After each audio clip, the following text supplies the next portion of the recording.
జనరల్గా ఆగస్ట్ మాసం అంటే వచ్చే సంవత్సరానికి ఈ ఆగస్టులో ఈ procurement and supply of school kits మొదలవుతుంది అధ్యక్ష. ప్రధానంగా ఏంటంటే ఏ స్కూల్లో ఎంతమంది విద్యార్థులు ఉన్నారు, గ్రోత్ ఉంటుందా లేదా అనేది ఫోర్త్ వీక్ ఆఫ్ ఆగస్ట్ మనం కనుక్కుంటాం. దాని తర్వాత అడ్మినిస్ట్రేషన్ శాంక్షన్స్ అన్నీ చేసి అక్టోబర్లో టెండర్ ఫ్లోట్ చేస్తాం. దాని తర్వాత నెగోసియేషన్స్ అంతా చేసి వర్క్ ఆర్డర్స్ జనవరిలో ఇష్యూ చేసి మన పిల్లలు విద్యార్థులు స్కూల్కి వెళ్ళే సమయానికి కిట్స్ రెడీగా పెడతారు. That is the process. అంటే గత ప్రభుత్వానికి చాలా సమయం ఉంది. కానీ గత ప్రభుత్వం ఏం చేసిందంటే 24-25 వచ్చేగల ఏకపక్షంగా బిజినెస్ రూల్స్ పాటించకుండా ఎలాంటి ఫైనాన్స్ కంకరెన్స్ లేకుండా ఆర్డర్స్ జారీ చేసింది. ఇది వాస్తవం నాకు తెలియలేదు అధ్యక్ష, ఈరోజు తెలుసుకున్నాను. పెద్దలు ప్రశ్న వేశారనుక వాసన ఇది ఈరోజు బయటకు వచ్చింది. తర్వాత నేను లోపలికి వెళ్తే 1530 రూపాయలు పర్ స్టూడెంట్ ఖర్చు పెట్టేది ఎందుకు 2702 రూపాయలు అయిందంటే అధికారుల దగ్గర నుంచి సరైన సమాధానం అంటే నేనైతే ఆ సమాధానం సంతృప్తి చెందలేదు. అది మ్యాటర్ ఆఫ్ ఫ్యాక్ట్. దాంట్లో భాగంగా షూస్కి వచ్చేగల సైజ్ మిస్ మ్యాచ్ అనేది ఉంది అధ్యక్ష. జనరల్గా పిల్లలు పెరిగే వయసు కనుక కొంచెం మిస్ మ్యాచ్లు ఉంటే కాదని నేను అనట్లేదు. అదే స్కూల్లో కానివ్వండి, మండల్ స్థాయిలో జిల్లా స్థాయిలో రీప్లేస్మెంట్ ఆప్షన్ ఇచ్చాం. సో ఆ ప్రాబ్లం లేకుండా చేస్తాం. బ్యాగ్స్కి వచ్చేగల నాణ్యత లేదనేది పెద్దలు చెప్పారు. అది ఫీల్డ్లో కూడా కంపడింది. చాలా ఆర్టికల్స్ కూడా దీనిపైన వచ్చినాయి. దాంట్లో 2 విషయాలు. ఒకటి, గత ప్రభుత్వ అనాలోచన వల్ల బైలింగ్వల్ టెక్స్ట్ బుక్స్ అని ఇంగ్లీష్ మీడియం అన్నారు. అలానే ఇంగ్లీష్ మీడియం కమిట్ అవ్వలేదు అధ్యక్ష. సో ప్రతి టెక్స్ట్ బుక్స్ ఒక పక్కన తెలుగు ఉంది, ఇంకో పక్కన ఇంగ్లీష్ ఉంది. అంటే వెయిట్ పెరిగింది అధ్యక్ష. పిల్లలు 10 నుంచి 12 కేజీ కన్నా ఎక్కువ బరువు మోయకూడదు అనేది చాలా క్లియర్ రూల్స్ ఉన్నా దాదాపు 20 కేజీలు మోస్తున్నారు బరువు. దానికి ప్రధానమైన కారణం బైలింగ్వల్ టెక్స్ట్ బుక్స్. సో ఈ బైలింగ్వల్ టెక్స్ట్ బుక్స్ ఏం చేయాలనేది కూడా మేము డిస్కస్ చేస్తున్నాము. అంటే ఎట్లా తీసుకెళ్ళాలి ఇది ముందరికి అనేది మేము డిస్కస్ చేస్తున్నాం అధ్యక్ష.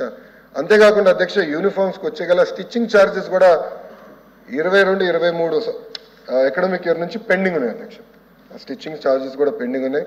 ఫైనాన్స్ మంత్రి గారు నా పక్కనే కూర్చున్నారు. సో గౌరవ మంత్రి గారు రిక్వెస్ట్ చేస్తున్నా త్వరలోనే ఈ స్టిచ్చింగ్ ఛార్జెస్ ఏదైతే పెండెన్సీ ఉందో అది ఇవ్వాలని కోరుతున్నాను. తప్పనిసరిగా మేము అవసరమైతే యుద్ధం చేసి ఆ నిధులు తీసుకొచ్చి అంటే ఎవరైతే స్టిచ్చింగ్ చేస్తారో ఆ తల్లిదండ్రులకి ఆ ఛార్జెస్ కూడా అందజేస్తాం అధ్యక్ష. అంతేకాకుండా నాకు ఇచ్చిన వివరంలో 3rd క్వాలిటీ చెక్ అని చేసామన్నారు. నేనైతే సంతృప్తి చెందట్లేదు. ఆ 3rd క్వాలిటీ చెక్తో చాలా పకడ్బందీగా చేయాల్సిన అవసరం ఉంది, నాణ్యత అందించాల్సిన అవసరం ఉంది. అది మా ప్రభుత్వం చేస్తున్న అధ్యక్ష, దాంట్లో ఎలాంటి డౌట్ అవసరం లేదు. సో టెండర్లు లేకుండా సరైన ప్రక్రియ పాటించలేదు కనుక దీనిపైన తప్పనిసరిగా నేను ఎంక్వైరీ చేస్తాను. సభ్యులందరూ అడిగా దీనిపైన ఎంక్వైరీ చేస్తాను, కఠినంగా నేను వివరిస్తాను. ఏ షెడ్యూల్ అయితే గతంలో మేము పబ్లిష్ చేసాం దాన్ని నేను పాటిస్తాను. మళ్ళీ అధ్యక్ష దీనికి పార్టీ రంగులు కూడా అవసరం లేదు అధ్యక్ష. గతంలో బెల్ట్ పైన పార్టీ రంగులు, బ్యాగుల పైన పార్టీ రంగులు అన్నీ అవసరం లేదు అధ్యక్ష.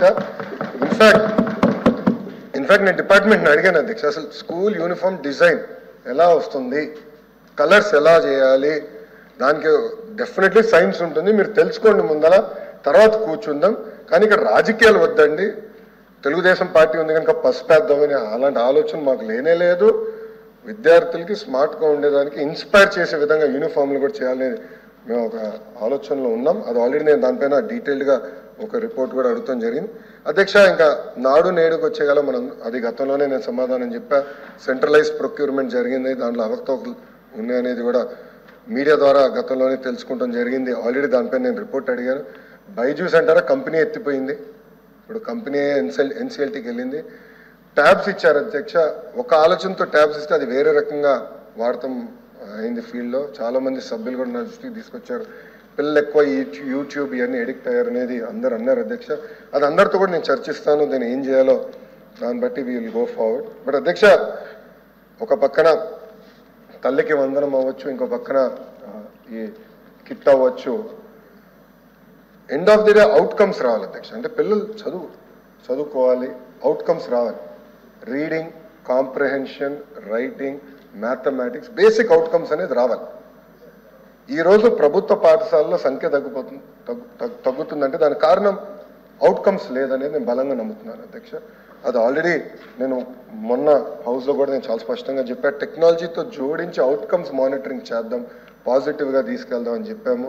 ఇంకా 2-3 NGOs కూడా మొన్న వచ్చి కలిశారు, వాళ్ళతో కూడా నేను మీటింగ్ పెట్టుకుంటున్నాను. దీన్ని ఎట్లా పకడ్బందీగా చేసి అవుట్కమ్ మానిటరింగ్ చేయాలి. ఎన్డీఏ ప్రభుత్వం లక్ష్యం ఒకటే, ప్రైవేట్ పాఠశాలల కన్నా అద్భుతంగా ప్రభుత్వ పాఠశాలలు రూపొందిస్తాం, అవుట్కమ్స్ సాధిస్తామని ఈ సభాముఖంగా మీ అందరికీ నేను తెలుపుతున్నాను అధ్యక్ష.